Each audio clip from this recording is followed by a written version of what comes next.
You know that feeling? Everything in your life is fine. No crisis, no deadline, no conflict, no obvious reason to feel anything other than okay. And yet, there it is. A low hum of unease, sitting somewhere in your chest. A restlessness you can't place.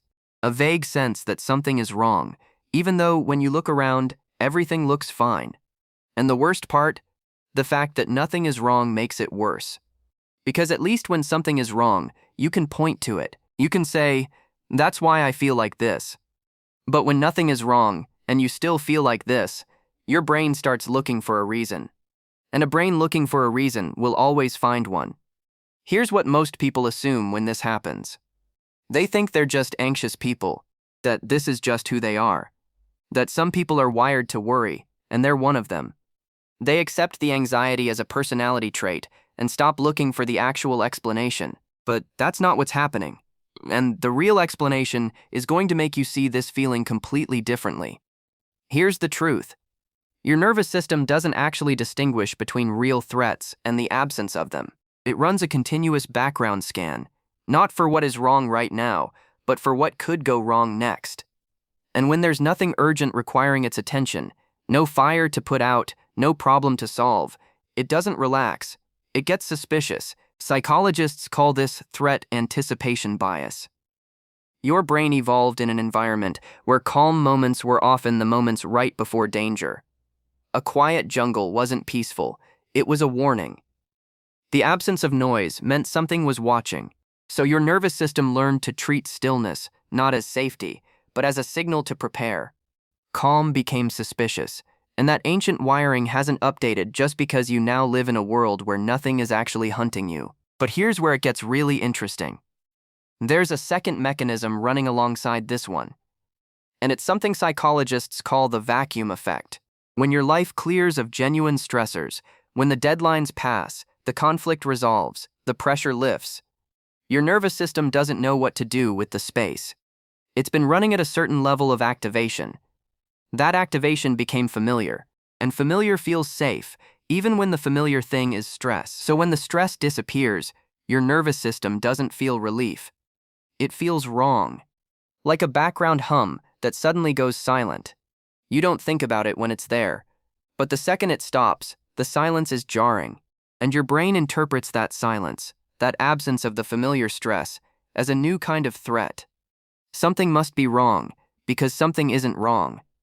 Think about what this actually looks like in your life. You finish something difficult, and instead of feeling good, you feel flat. You go on holiday, and instead of switching off, you feel more tense than you did at work. You resolve a conflict, and instead of relief, you spend the next week waiting for it to come back. In each case, the absence of the problem became its own kind of anxiety. Because your nervous system had organized itself around the problem, and without it, it doesn't know where to look. But here's the part that most people never connect. Anxiety without an object doesn't stay without an object for long. A nervous system running without a target will find one. It will scan your life, your relationships, your health, your finances, your future, until it finds something that can serve as the reason for the feeling that already exists. The anxiety came first, the reason came second, and here's what makes this so hard to catch. The reason the brain finds feels completely real. It feels like you only just noticed a genuine problem. Like the anxiety revealed something important, but what actually happened is the opposite. The anxiety existed first, as a pattern, as a physiological state, as a nervous system looking for a target, and then it assigned itself a cause. This is why reassurance never fully works. You address the thing the anxiety pointed to, and for a moment it feels better, but then the anxiety finds something else to attach to, because the anxiety was never really about the thing it was pointing at. It was about the nervous system's need to have something to point at. So what do you actually do with this? The first thing is to stop treating the anxiety as evidence. When you feel anxious and nothing is wrong, your brain will offer you a list of candidates for what might be wrong. Notice that list for what it is.